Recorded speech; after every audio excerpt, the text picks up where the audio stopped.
ഹരി ഓം. പുരാണ സംഹിത യൂട്യൂബ് ചാനലിലേക്ക് ഹാർദമായ സ്വാഗതം. ഇത് സനാതനധർമ്മത്തിന്റെ അമൃതസാരമായ ആത്മീയ ജ്ഞാനത്തിന്റെ ലോകത്തിലേക്കുള്ള ഒരു യാത്രയാണ്. ഈ ചാനലിലൂടെ അവതരിപ്പിക്കുന്നത് 18 പുരാണങ്ങൾ, ഉപനിഷത്തുക്കൾ, ഭാഗവതം, രാമായണം, മഹാഭാരതം തുടങ്ങിയ മഹാഗ്രന്ഥങ്ങളുടെ സാരാംശം മലയാളത്തിൽ എളുപ്പമായി മനസ്സിലാക്കാവുന്ന വിധത്തിൽ. പുരാതന ഭാരതത്തിന്റെ ജ്ഞാനസമ്പത്ത്, ധാർമ്മിക പാരമ്പര്യം, മാനവ മൂല്യങ്ങൾ എന്നിവ മലയാള ഗദ്യരൂപത്തിൽ നിങ്ങൾക്കായി എത്തിക്കുക എന്നതാണ് ഈ ചാനലിന്റെ ലക്ഷ്യം. സനാതന സംസ്കാരത്തിന്റെ ആഴമുള്ള സന്ദേശങ്ങൾ നൂതനകാലത്തിന് അനുയോജ്യമായ ഭാഷയിൽ അവതരിപ്പിക്കുന്ന ഈ ആത്മീയ യാത്രയിൽ നിങ്ങളെയും ഞങ്ങൾ ഹൃദയപൂർവ്വം സ്വാഗതം ചെയ്യുന്നു. ഈ ദിവ്യയാത്ര നാം ആരംഭിക്കുന്നത് ശ്രീമദ് ഭാഗവതം മുഖേനയാണ്. ഭക്തിയുടെയും ജ്ഞാനത്തിന്റെയും ആഴമേറിയ സന്ദേശങ്ങൾ നിറഞ്ഞ മഹാഗ്രന്ഥം. ഈ വീഡിയോയിൽ നാം ഭാഗവതത്തിന്റെ ആമുഖം, അതിന്റെ മഹത്വം, ഉദ്ദേശം തുടങ്ങിയ പ്രാരംഭ ഭാഗങ്ങൾ സരളമായ ഭാഷയിൽ അവതരിപ്പിക്കുന്നു. സത്യത്തിന്റെയും ഭക്തിയുടെയും പഥത്തിലേക്കുള്ള ഈ ആത്മീയ യാത്രയിൽ നമുക്കൊന്നിച്ചു മുന്നോട്ടു പോകാം. ഹരി ഓം. പുരാണങ്ങളിൽ വെച്ച് ശ്രേഷ്ഠവും ഭക്തിസാന്ദ്രവുമാണ് ഭാഗവതം. വേദമാകുന്ന കൽപ്പവൃക്ഷത്തിലെ ഏറ്റവും ആസ്വാദ്യമായ ഫലമാണത്. സ്വാദിഷ്ഠമായ ഭാഗവത രസാമൃതം ഭക്തന്മാരെ ആഹ്ലാദിപ്പിക്കുന്നു. ഭഗവാൻ കൃഷ്ണന്റെ കർണാമൃതമായ കഥയായതുകൊണ്ടാണ് ഭാഗവതത്തിന് മേന്മയേറുന്നത്. മഹാഭാരതത്തിൽ 18 പർവങ്ങൾക്ക് ശേഷം 25,000 ശ്ലോകങ്ങളുള്ള ഹരിവംശമുണ്ട്. ഭഗവാൻ വാസുദേവശ്ച കീർത്യതയത്ര സനാതനഃ എന്നതാണതിന്റെ വൈശിഷ്ട്യം. മഹാഭാരതം മുഴുവൻ ഭൗതിക ജീവിതത്തിന്റെ വ്യർത്ഥത വ്യക്തമാക്കുന്ന പൂർവപക്ഷമാണെന്നും സിദ്ധാന്തപക്ഷം ഹരിവംശമാണെന്നും 9ാം നൂറ്റാണ്ടിൽ ജീവിച്ചിരുന്ന ആനന്ദവർദ്ധനൻ ധ്വന്യാലോകത്തിൽ അഭിപ്രായപ്പെടുന്നുണ്ട്. ഹരിവംശക്കഥയുടെ സ്വതന്ത്രമായ സംക്ഷേപമാണ് ഭാഗവതത്തിലുള്ളത്. 12 സ്കന്ധങ്ങളിലായി 18,000 ശ്ലോകങ്ങളുള്ള മഹാപുരാണമാണ് ഭാഗവതം. വേദോപനിഷത്തുകളുടെ സാരസർവസ്വമാണത്. നിഗമകൽപതരോർഗളിതം ഫലം സുഖമുഖാദമൃതദ്രവസംയുതം പിബത ഭാഗവതം രസമാലയം മുഹുരഹോ രസിക ഭുവി ഭാവുക. വേദമാകുന്ന കൽപ്പവൃക്ഷത്തിന്റെ പരിപക്വമായ ഫലമാണ് ഭാഗവതം. അമൃതരസ സമ്പൂർണമായ ആ ഫലം സുഖമഹർഷിയുടെ മുഖത്തിലൂടെയാണ് നിർഗളിച്ചത്. സ്വാദറിയുന്ന ഭാഗ്യവാന്മാരെ പരമലയത്തിലെത്തും വരെ ഭാഗവതമാകുന്ന രസത്തെ വീണ്ടും വീണ്ടും ആസ്വദിക്കുക. വേദത്തെ വൃക്ഷമായി കൽപ്പിക്കുന്ന രൂപകങ്ങൾ ധാരാളമുണ്ട്. നമ്മുടെ പ്രസിദ്ധമായ 51 അക്ഷരാളി എന്ന സരസ്വതീ സ്തവത്തിൽ വേദമാകുന്ന ശാഖി എന്നാണ് പ്രയോഗിച്ചിരിക്കുന്നത്. ഭാഗവതത്തെപ്പറ്റി പറയുമ്പോൾ നിഗമം തരുവല്ല, കൽപ്പതരുവാണ്. അഭീഷ്ടങ്ങളെല്ലാം സാധിക്കുന്ന കൽപ്പവൃക്ഷമാണ് എന്നതാണ് ശ്രദ്ധേയമായ കാര്യം. പണ്ട് ഋഷീശ്വരന്മാർ നൈമിഷാരണ്യത്തിൽ ദീർഘകാലം നീണ്ടുനിന്ന യാഗം ചെയ്തു. ശൗനക മഹർഷിയാണതിനു നേതൃത്വം നൽകിയത്. അവിടെ എത്തിച്ചേർന്ന ബ്രഹ്മജ്ഞാനിയും ദേവസദസ്സിലെ സൂതനുമായ ഉഗ്രശ്രവസ്സിനോട് ഋഷിമാർ ശ്രീകൃഷ്ണന്റെ അവതാര കഥകൾ അറിയുവാൻ ആഗ്രഹം പ്രകടിപ്പിച്ചു. മറുപടി പറയുവാൻ ആഗ്രഹിച്ചുകൊണ്ട് സൂതൻ വ്യാസശിഷ്യനായ ശ്രീ ശുഗമഹർഷിയെ വന്ദിച്ചു. അദ്ദേഹമാണ് പരീക്ഷിത് മഹാരാജാവിന് ഭാഗവത തത്വങ്ങൾ ഉപദേശിച്ചത്. അന്നത്തെ സദസ്സിൽ സന്നിഹിതനായിരുന്ന സൂതൻ ആ കഥ മഹർഷിമാർക്ക് വിവരിച്ചു കൊടുത്തു. വർഷങ്ങൾക്കു മുൻപ് നടന്ന ഒരു സംവാദത്തിന്റെ നൈമിഷാരണ്യത്തിലെ ഋഷിമാർക്ക് വേണ്ടിയുള്ള പുനരാഖ്യാനമാണ് നമുക്ക് കിട്ടുന്ന ഭാഗവതം. ആരിലും ഹൃദയമിടിപ്പുണ്ടാക്കുന്നതാണ് ആദ്യ സംവാദത്തിന്റെ പശ്ചാത്തലം. മഹാഭാരത യുദ്ധത്തിന്റെ സർവനാശകമായ അന്ത്യത്തിൽ നിന്നാണ് തുടക്കം. കല്യാണരൂപനായ അഭിമന്യു 13ാം ദിനം ചക്രവ്യൂഹത്തിൽ വധിക്കപ്പെട്ടു. അഭിമന്യുവിന്റെ പത്നി ഉത്തര അപ്പോൾ ഗർഭിണിയായിരുന്നു. 18ാം ദിവസത്തെ മഹാനാശത്തിന്റെ കാളരാത്രിയിൽ ഉറങ്ങിക്കിടന്ന പാണ്ഡവപുത്രന്മാരെ പാളയത്തിൽ അശ്വത്ഥാമാവ് തീയിലെരിയിച്ചു.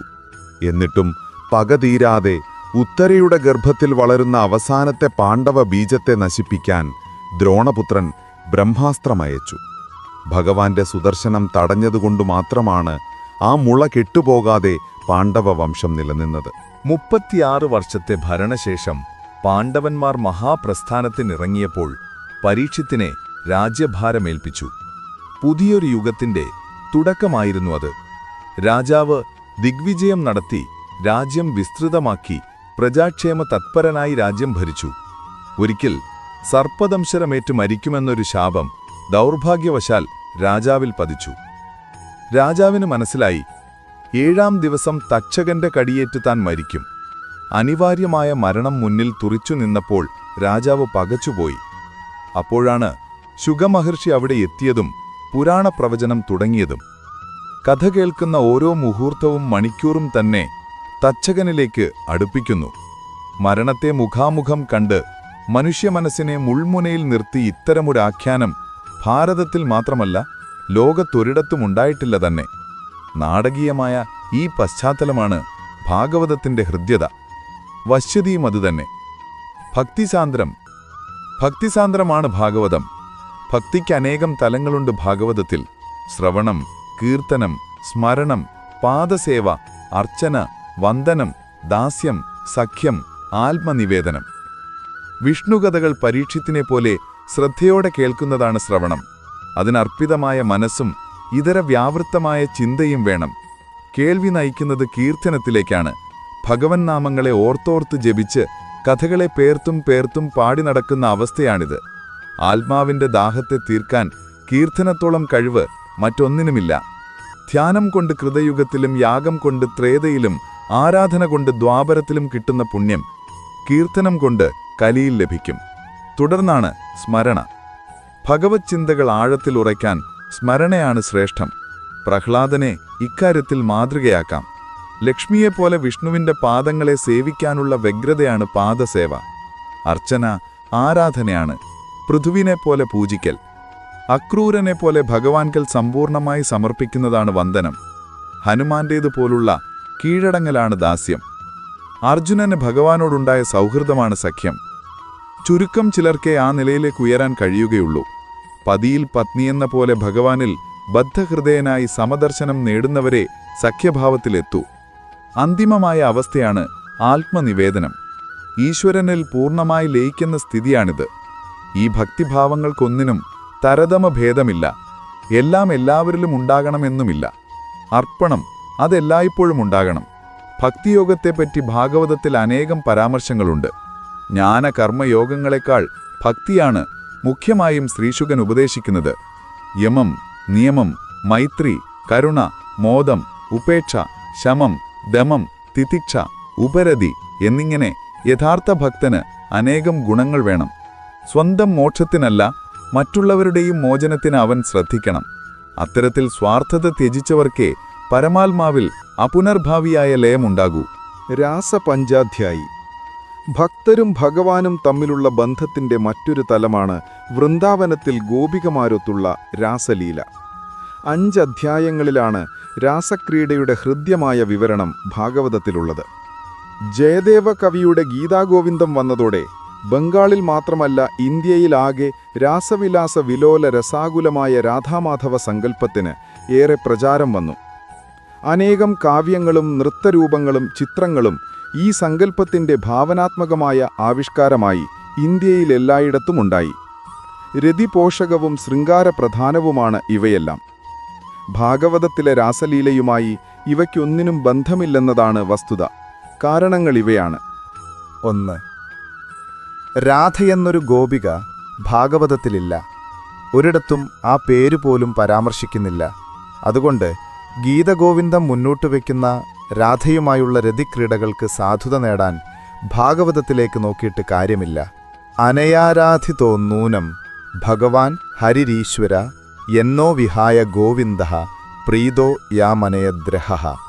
നൂനം അനയാ ആരാധിത ഭഗവൻ ഈശ്വര ഹരിഹി പ്രീതഃ നോ വിഹായ യാം രഹ അനേത്. ആ ഗോപികയാൽ ആരാധിതനായ ഹരി പ്രീതനായിട്ട് നമ്മെ വിട്ട് അവളെ രഹസ്യമായി നയിച്ചു. ശ്രീകൃഷ്ണനെ കാണാതെ വലയുന്ന ഗോപികമാരുടെ വിലാപമാണിത്. ഇവിടെ ആരാധിത എന്ന ഹരിയുടെ വിശേഷണത്തെ രാധയുടെ പേരായി വ്യാഖ്യാനിക്കാൻ ബംഗാളിലെ വൈഷ്ണവ പണ്ഡിതർ വല്ലാതെ ക്ലേശിച്ചിട്ടുണ്ട്. താരകിത, പുഷ്പിത എന്നതുപോലെ രാധിത എന്ന രൂപം രാധ എന്ന അർത്ഥത്തിൽ ലഭിക്കുമെന്നാണ് അവരുടെ വാദം. അതിനവർ ഒരു പാണിനീയ സൂത്രവും ഉദ്ധരിക്കുന്നു. തദസ്യ സഞ്ജാതം താരകാദിഭ്യ ഇതച്ച്. ഏറ്റവും രസകരമായ കാര്യം താരകാദി ആകൃതിഗണത്തിൽ രാധ പെട്ടിട്ടില്ല എന്നതാണ്. ഉണ്ടെങ്കിൽ തന്നെ രാധിത എന്ന രൂപം കിട്ടുകയുമില്ല. ഭാഗവതത്തിൽ രാധയെ കണ്ടെത്താൻ എത്ര ക്ലേശിച്ചാലും ഇന്നത്തെ നിലയിൽ കഴിയില്ല. പരമ്പൊരുളായ പരമാത്മാവിനെ ഇത്തരമൊരു ബന്ധം ഗോപികമാരോടുണ്ടാകുമോ എന്ന സംശയം ആദ്യമായി ഉന്നയിച്ചത് ശ്രീ പരീക്ഷിത്ത് തന്നെയാണ്. ശ്രീശുകന്റെ മറുപടി ഇതായിരുന്നു: അസാധാരണന്മാരുടെ പ്രവൃത്തികൾ സാധാരണക്കാരുടെ മാനദണ്ഡം വെച്ച് നിർണയിക്കരുത്. ശിവൻ ഹാലാഹല വിഷം കുടിച്ചത് സാധാരണ ജീവിതത്തിൽ മാതൃകയല്ലല്ലോ. 2. രാസലീലയുടെ ഭാഗം ആരംഭിക്കുന്നതിങ്ങനെയാണ്. ശരത്കാല മുല്ലകൾ വിടർന്ന് പരിമളം ചൊരിയുന്ന ആ രാവിൽ ഗോപികമാരോടൊത്ത് യോഗമായയിൽ രമിക്കാൻ ഭഗവാൻ നിശ്ചയിച്ചു. ഈ ശ്ലോകത്തിന്റെ അർത്ഥം മനസ്സിലാക്കാൻ താഴെ പറയുന്ന കാര്യങ്ങൾ ഓർക്കേണ്ടതുണ്ട്. ഭൗതികരൂപിയായ കൃഷ്ണനല്ല, മായാരൂപമാണ് രാസക്രീഡയിൽ പങ്കെടുക്കുന്നത്. യോഗമായയായതുകൊണ്ടാണ് ബഹുരൂപിയായി ഓരോരുത്തരുടെ കൂടെയും ഉണ്ടെന്ന് തോന്നിക്കാൻ കൃഷ്ണനു കഴിഞ്ഞത്. സ്വയം ചരിതാർത്ഥനാണെങ്കിലും മറ്റുള്ളവരുടെ സന്തോഷത്തിനാണ് ഭഗവാൻ ലീലകളിൽ ചേരുന്നത്. രന്തുമെന്ന പദം ആൺകുട്ടികളോടൊപ്പമുള്ള ക്രീഡയിലും ഉപയോഗിച്ചിട്ടുണ്ട്. 3.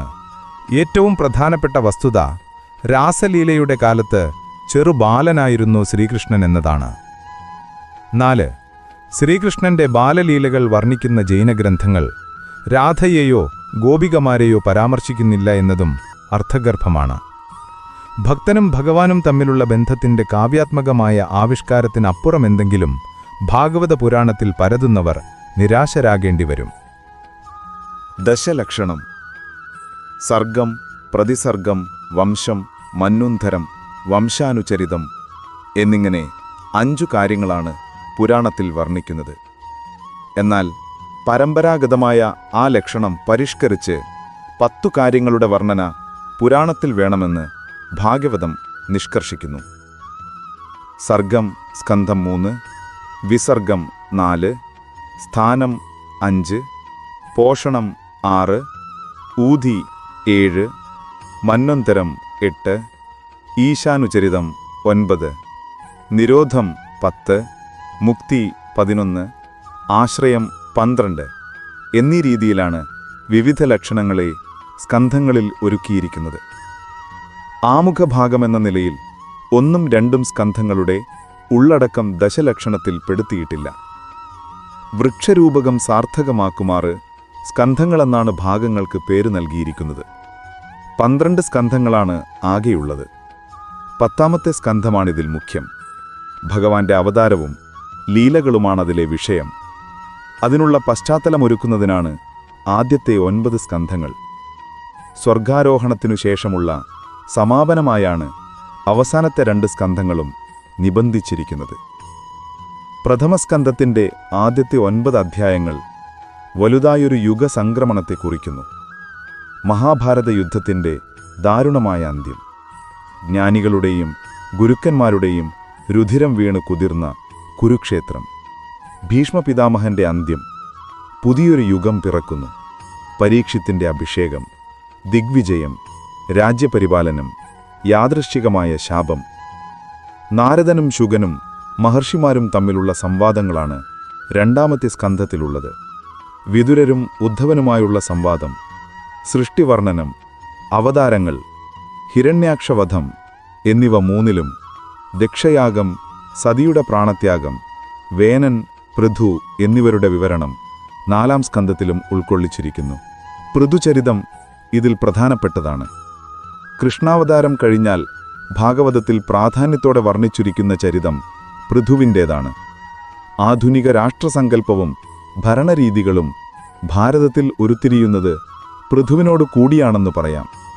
ധേനുവിലെ കിടാവെന്ന പോലെ രാജാവ് ഭൂമിയെ കാണണമെന്നും സൗമ്യമായി സമീപിച്ചാൽ എന്തും നൽകാൻ ഭൂമിക്ക് കഴിയുമെന്നുമുള്ള ദർശനം വളരെ വിലപ്പെട്ടതാണ്, പ്രത്യേകിച്ചും ആക്രാന്തത്തോടെ മണ്ണിനെ കുത്തിക്കീറുന്ന ഇക്കാലത്ത്.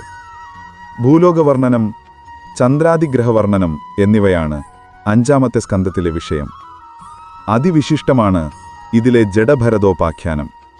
അജാമിളോപാഖ്യാനം, വൃത്രഹനനം, ചിത്രകേതു സംവാദം, ദിതീവംശം എന്നിവ 6ലും, ജയവിജയകഥ, പ്രഹ്ലാദജന്മം, ബ്രഹ്മചാരി വാനപ്രസ്ഥധർമ്മം എന്നിവ 7ലും വിവരിച്ചിരിക്കുന്നു. മന്വന്തരവർണ്ണനം, ഗജേന്ദ്രോപാഖ്യാനം, അമൃതമഥനം, വാമനാവതാരം, ബലിബന്ധനം, മത്സ്യാവതാരം ഇത്രയുമാണ് 8ാമത്തെ സ്കന്ധത്തിൽ വർണ്ണിച്ചിരിക്കുന്നത്. സൂര്യവംശവർണ്ണനം, സുകന്യാചരിതം, ഹരിശ്ചന്ദ്രചരിതം, ശ്രീരാമാവതാരം എന്നിവ 9ലാണ്. അത് കഴിഞ്ഞ് ചന്ദ്രവംശവും യദുകുലവും വർണ്ണിച്ച് യദുകുലത്തിൽ കൃഷ്ണാവതാരം സൂചിപ്പിച്ച് 9മസ്കന്ധം സമാപിക്കുന്നു. ഇത്രയും പശ്ചാത്തലമൊരുക്കിയ ശേഷമാണ് സാക്ഷാൽ അവതാരകഥ 10മസ്കന്ധത്തിൽ വിവരിക്കുന്നത്. അവതാരം, ബാലക്കേഴികൾ, ദുഷ്ടനിഗ്രഹം, വൃന്ദാവനലീലകൾ ഇത്രയും ബാലഭാവത്തിൽ അമ്പാടിയിലാണ്. കംസവദ്ധവും തദനന്തരമുള്ള ലീലകളുമാണ് ദീർഘമായ ഈ സ്കന്ധത്തിലുള്ളത്. ഭഗവദ്രസ കഥാമൃതം എന്നു പറയുന്നത് 10മത്തെയാണ്. ജ്ഞാനകർമ്മ ഭക്തിമാർഗങ്ങളിൽ ഭക്തിക്കുള്ള പ്രാധാന്യം, ഉപാസനാരീതികൾ, മഹാഭാരത യുദ്ധം തുടങ്ങിയ അവതാരകാലത്തെ പ്രധാന സംഭവങ്ങളെല്ലാം ഇതിൽ സംഗ്രഹിച്ചിരിക്കുന്നു. 11ഉം 12ഉം ഉപസംഹൃതികളാണ്. യദുകുലനാശവും കലികാല ദോഷങ്ങളുമൊക്കെ ഈ സ്കന്ധങ്ങളിൽ വിവരിക്കുന്നു. കാലവും ദേശവും. ഭാഗവതത്തിന് ഏറ്റവും പ്രചാരമുള്ളത് ദക്ഷിണദേശത്താണ്. കാവേരി, താമ്രപർണി, കൃതമാല, പയസ്വിനി എന്നീ നദികളെപ്പറ്റി സവിശേഷ പരാമർശമുണ്ട്. കൃതമാല തമിഴ്നാട്. നദിയിൽ നിന്നാണ് സത്യവ്രതന് മത്സ്യത്തെ ലഭിക്കുന്നത്. പുരഞ്ജയന്റെ കഥയിൽ വിദർഭകന്യക വിവാഹം ചെയ്യുന്നത് പാണ്ഡ്യരാജാവിനെയാണ്. 8 ദ്രാവിഡ രാജാക്കന്മാർക്ക് അവൾ ജന്മം നൽകുന്നു. സർവോപരി പത്മപുരാണമനുസരിച്ച് ഭക്തി ഒരു ദ്രാവിഡ കന്യകയാണ്. ഇക്കാരണങ്ങളാൽ ദക്ഷിണദേശത്താകാം ഭാഗവതത്തിന്റെ രചനയെന്ന് ചില പണ്ഡിതന്മാർ അഭിപ്രായപ്പെടുന്നു. രചനാകാലത്തെപ്പറ്റി വ്യത്യസ്ത അഭിപ്രായങ്ങൾ നിലവിലുണ്ട്. പരീക്ഷിത്തിനോടാണല്ലോ ശ്രീശുകൻ കഥ പറയുന്നത്. പരീക്ഷിത്തിന്റെ കാലം പൊതുവർഷത്തിനു 18 നൂറ്റാണ്ടുകൾ മുമ്പാണ്. ഈ സംവാദം നൈമിഷാരണ്യത്തിൽ സൂതൻ ആവർത്തിച്ചതും വാചാസംക്രമിച്ച ആഖ്യാനങ്ങൾ പുരാണരൂപത്തിൽ സംഗ്രഹിച്ചതും വളരെ കഴിഞ്ഞിട്ടാണ്. വാസുദേവ പൂജയെപ്പറ്റിയുള്ള ആദ്യ പരാമർശം നമുക്ക് ലഭിക്കുന്നത് 500 BC-യിൽ പാണിനിയുടെ അഷ്ടാധ്യായിയിലാണ്. പുരാണമെന്ന നിലയിൽ ഭാഗവതത്തെപ്പറ്റിയുള്ള ആദ്യ പരാമർശം ശ്വേതാംബര ജൈനന്മാരുടെ നന്ദീസൂത്രത്തിൽ CE 453-446 ആണ് ലഭിക്കുന്നത്. പൊതുവർഷം 4-ാം നൂറ്റാണ്ടോടടുപ്പിച്ച് ഗുപ്തകാലത്താണ് സംഹിതാരൂപത്തിൽ ഭാഗവത പുരാണം രൂപപ്പെട്ടത് എന്ന് വിശ്വസിക്കുന്നതിൽ അപാകതയില്ല. ഭാഗവതത്തിന്റെ ആമുഖം ഇവിടെ പൂർണ്ണമാകുന്നു. ഹരി ഓം.